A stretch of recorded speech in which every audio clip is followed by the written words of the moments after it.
louvor, porque não vai. Porque o louvor ele está acima da sua voz, acima da sua perfeição de sua voz, está acima dos instrumentos, está acima de levantar as mãos, está acima do meu ego. O perfeito louvor, ele sai de dentro. Então aquilo que eu fiz durante o dia é aquilo que eu vou apresentar a Deus em adoração. Por que não dizer que durante o meu dia é uma adoração a Deus? Aquilo que eu faço durante o dia é um perfeito louvor diante de Deus. E qual é o louvor que estamos apresentando diante de Deus? Será que é o louvor da corrupção? Será que é o louvor da hipocrisia? Será que é o louvor do egocentrismo? Porque eu tenho que aparecer, eu tenho que ser o tal, só que diante de Deus, o perfeito louvor não é eu que digo, fulano exaltou a Deus, fulano adorou a Deus, é Ele que diz, é Ele que fala, e é Ele que determina o perfeito louvor. Perfeito louvor não é quando toda a igreja está louvando a Deus. O perfeito louvor não é quando a voz está em sintonia com os instrumentos. Aleluia. Mas o perfeito louvor, quando acontece o perfeito louvor, Deus desce no meio da igreja. Não é eu que determino nada. Não é eu quem digo a hora que Deus vai fazer alguma coisa. Porque no dia que o homem queria determinar que Deus fizesse alguma coisa, Deus se calou. Quem é que não se lembra do nosso irmão, aleluia, Elias?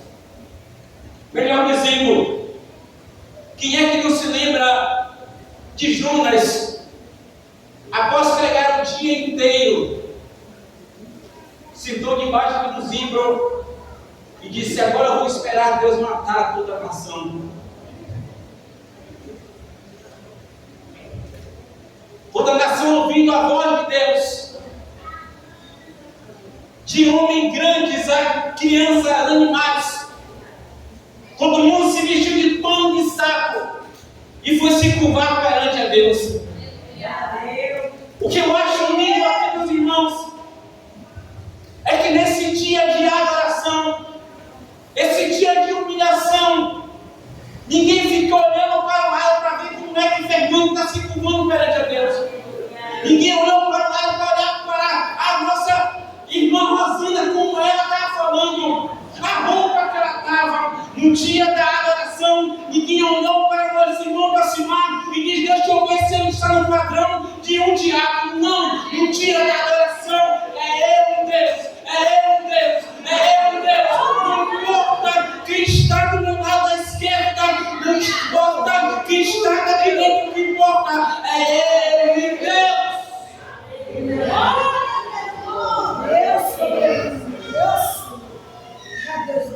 Paulo escreve para a igreja, versículo de número 17.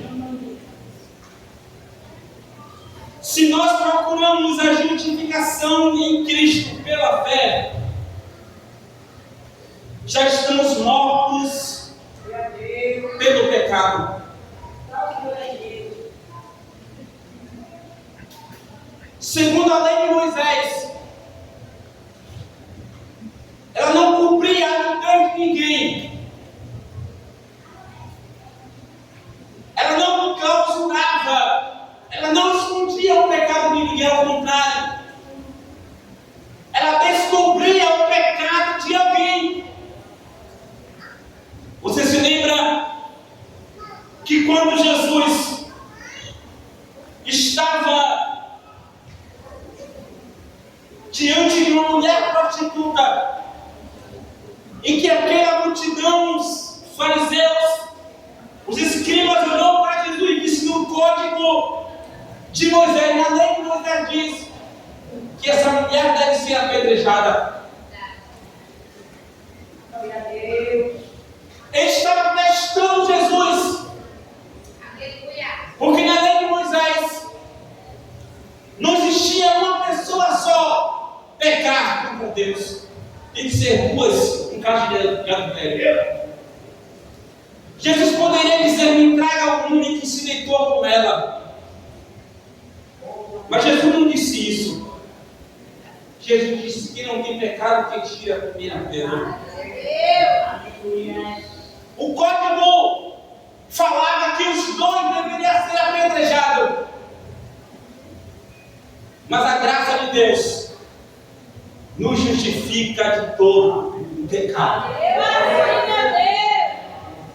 Havia uma tradição, como eu falei, que a igreja, ela é uma igreja mística, em que havia alguns judeus, alguns gregos que estavam se convertendo ao Evangelho. E quando alguém começava a andar os seus passos próprios dentro do Evangelho, via os fariseus e falava: você não é um cristão. Cristão de verdade somos nós. Cristão de verdade somos nós, os judeus, os escribas. Mas por que ele se sentia melhor do que alguém? Não era porque ele somente guardava a lei, era simplesmente porque eles eram castrados. Eles achavam que tinham uma aliança com Deus. Segundo a lei de Moisés, uma criança masculina pode ser 8 anos de idade. Eles tinham que fazer uma aliança com Deus.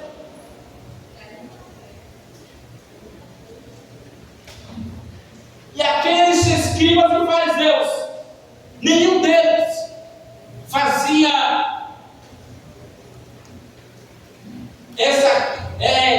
fazia que se cumpria o código, porque primeiro eles não eram membros judeus,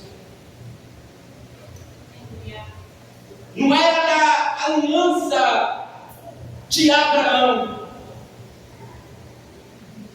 Eles estavam lá infiltrados. Eles estavam lá querendo se maquiar. E a pior hipocrisia que tem é quando eu maqueio algo querendo enganar. É quando eu tento enganar alguém. Eu posso enganar o homem, eu posso enganar aquele que está me vendo, mas Deus que olha o coração, olha o sentimento, ninguém engana. A verdadeira adoração, ela não vem da boca para fora, mas ela vem de dentro para fora. Não está aqui por acaso. A graça de Deus te encontrou antes.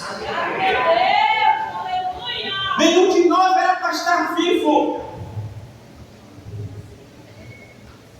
porque todos nós carregamos na nossa pele, no nosso sangue, o pecado de Adão. Por mais aquele que diz que não tem pecado, peca 2 vezes. Mas não é o nosso pecado que vai destruir os planos de Deus.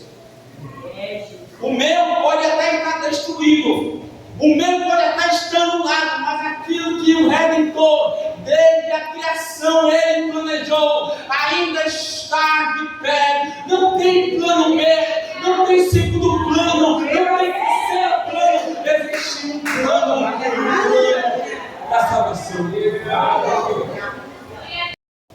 Nenhum homem da terra tem condições de uma linha reta cumprir toda a lei, mas somente Jesus cumpriu toda a lei. E após ele cumprir toda a lei, ele disse: está consumado. somente um chamado Jesus foi fiel à lei.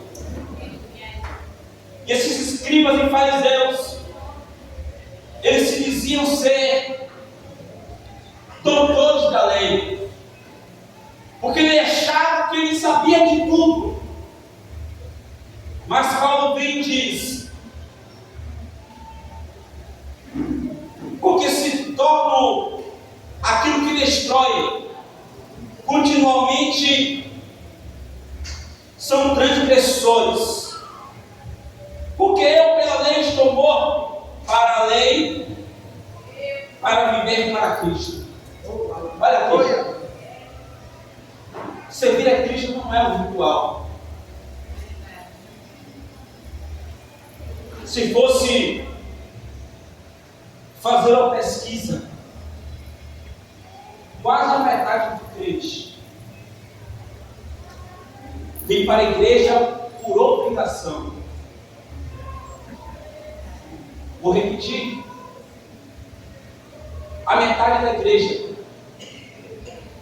a metade dos crentes, vem para a igreja em segundas intenções.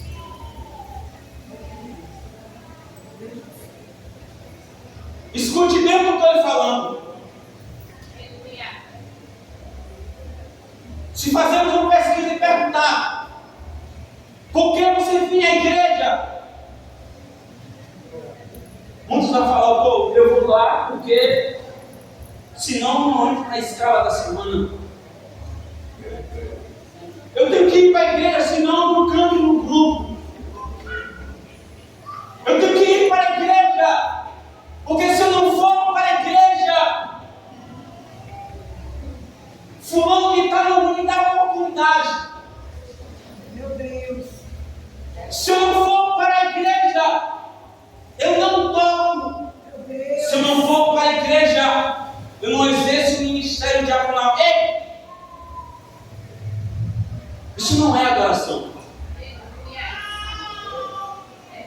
Adoração, desejo tem que vir de dentro.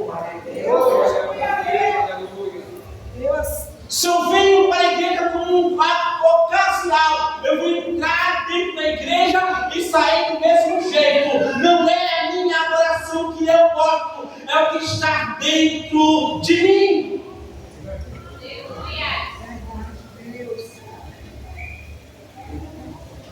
Eu nem sei o que está escrito em João 3,16, mas eu quero estar em destaque. Eu nem sei o que está escrito em Romanos 3,23, mas eu quero destaque. Eu quero posicionamento. Querido, posicionamento você pode até ter, mas tenha certeza, a ligação com Deus, o contato direto com Deus, você já perdeu tem muito tempo, porque a verdadeira adoração é de Deus. Ai, Jesus. A lei não justifica ninguém.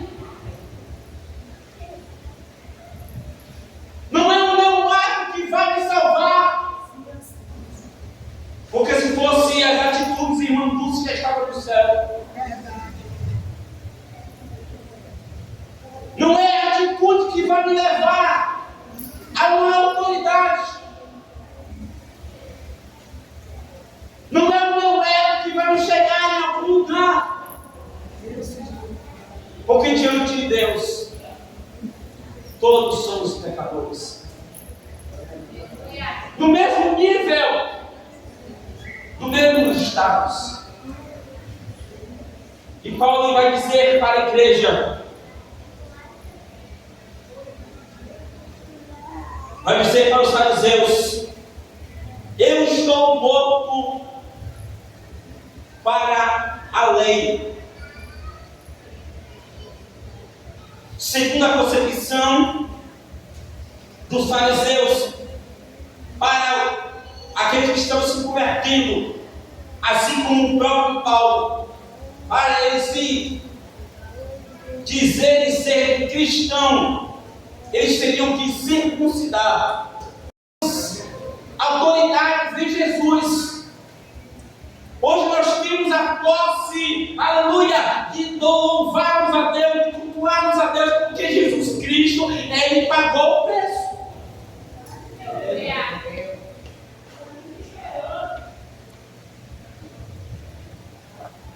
Versículo 20.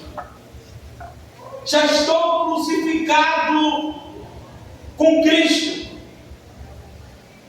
E vivo não mais eu, mas Cristo vive em mim. Como Paulo disse, já estou crucificado com Cristo. Ele está dizendo que o meu pecado foi apagado na cruz, no Calvário. Tem muita gente que vem para a igreja constantemente, mas na sua mente, no seu coração, você ainda se sente culpado. Você ainda se sente que não foi perdoado. Mas nessa noite sai daqui comigo. Jesus pagou o preço do seu pecado. Não há pecado tão grande que Deus não possa,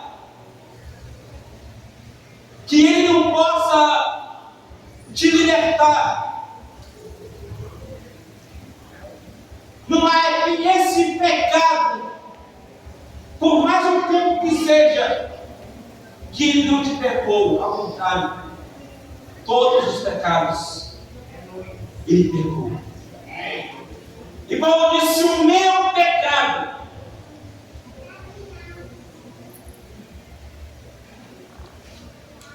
foi pago na cruz. Ele disse: agora vivo não mais eu. Ele está dizendo: agora eu não vivo mais a minha vontade. Eu não vou andar segundo os conselhos dos ímpios. Eu não vou andar agora segundo os meus preceitos, do jeito que eu andava antes. Porque agora a lei de Deus está dentro de mim. Enquanto antes era a maldição, antes era a condenação, antes era o preço de culpa, hoje mais não. Porque Jesus disse que eu te dei o fardo pesado, te coloquei em fardo leve. Entra na igreja hoje, confessa a Jesus hoje, e já quer ensinar amanhã. Desse jeito aí. Só que aquilo que ele aprende tem um defeito. Ele aprende para querer acusar. Ele aprende para quando vê um irmão em falha, ele não vai querer ajudar, mas ele vai querer apontar para ele: ó, é crente, foi mais velho do que eu. Viver como um ritual é fácil. Meu Deus. Viver de um modo para alegrar as pessoas, para querer apontar as pessoas é bom, mas o difícil é confessar a Jesus Cristo como único e suficiente Salvador da sua vida. O que Paulo está nos mostrando aqui é que o cristianismo não é uma religião. O cristianismo não é apenas uma direção, mas o cristianismo é o que nos leva a Deus. Amém. Não é um ritual, não é uma religião. O cristianismo é o poder de Deus. Glória a Deus. E Paulo ainda vai continuar nos dizendo: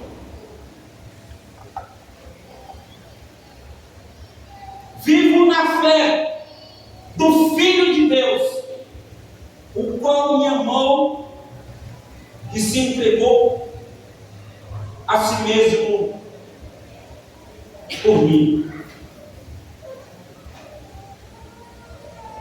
Jesus não foi pego. Ele se entregou por você.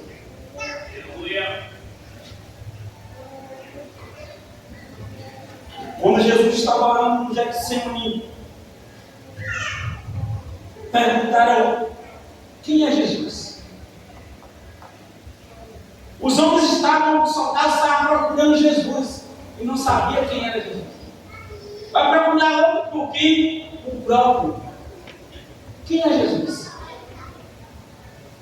Jesus disse: sou eu. A primeiro momento eles não entenderam nada. Jesus vai dizer: sou eu, Jesus. Jesus nunca é pego de surpresa. Ele se entregou por nós. Ele se entregou por mim. E Paulo vai dizer: e ele se entregou por mim. Quando alguém te perguntar por que Jesus morreu, diga com convicção: por mim. Foi por mim. O que Paulo está nos ensinando é que a morte de Jesus Cristo, o Filho de Deus, não foi um caso normal, porque todo mundo morria, ou todo mundo vai morrer um dia. Mas o Filho de Deus foi diferente. Ele ressuscitou dentre os mortos. A morte era comum, mas de Jesus foi diferente. Jesus, ele ressuscitou dentre os mortos. A vida eterna, o galardão para os salvos já foi dado na cruz do Calvário. Hoje, nós não vivemos mais segundo a lei.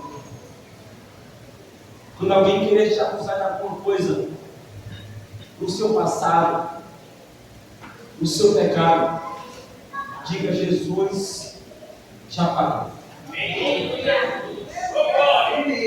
Certa vez eu passava de frente de uma casa de uma família. E quando eu passava, eu falava: eu não gosto de crente. Eu falei: por que você não gosta de crente? Ele disse: porque os crentes, ele disse que vai ser salvo. Eu falei: mentira do diabo. O que é isso? Está escrito na palavra: Jesus, ele nos salvou. Aí ele alterou a voz, dizendo: é por isso que eu não gosto de crente. Porque quanto mais a gente diz que não é, ele diz que é. Eu falei: é por isso que eu vou dizer: o que não é o homem que diz que vai ser salvo, o que não é, já foi pago na cruz.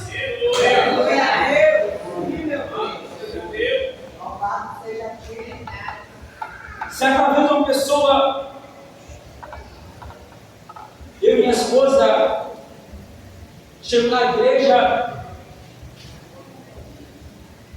eu entrei primeiro, ela entrou depois, e teve alguém na porta da igreja e falou assim: você não vai ser salvo com minha esposa. Eu falei: por que você não me chamou? Que é para perguntar a ela se ela é Jesus. Porque para dizer que eu sou salvo, somente Jesus. Não é minhas obras que vai dizer que eu vou ser salvo, não. Jesus já pagou. Jesus já me salvou. E nada me tira da mão dele. Ninguém me tira da salvação. Porque ele disse: eu sou salvo. Porque eu paguei o pecado. Que nos condenava no pecado era nosso próprio pecado. Antes veio antes da lei, ninguém sabia o que era pecado ou não. Todo mundo andava deliberadamente. Aí Jesus disse: Moisés, escreve aqui a lei. E agora fala diante do povo e diz: a partir de hoje, a lei de Deus é essa.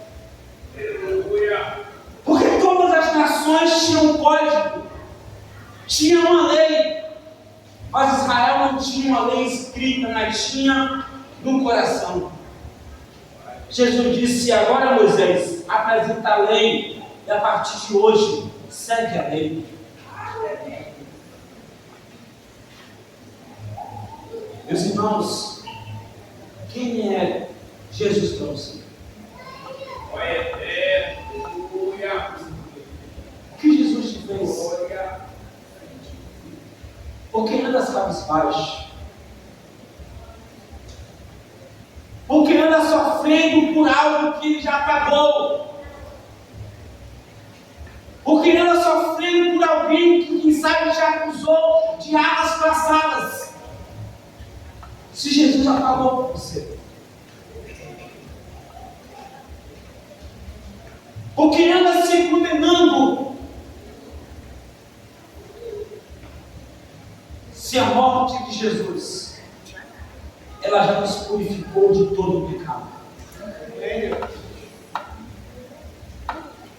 Paulo, na sua convicção, ele disse: já estou crucificado com Cristo. Ele está nos indicando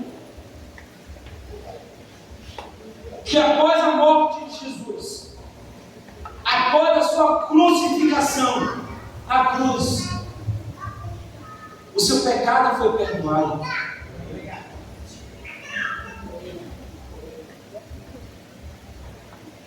E não é como eu perdoo.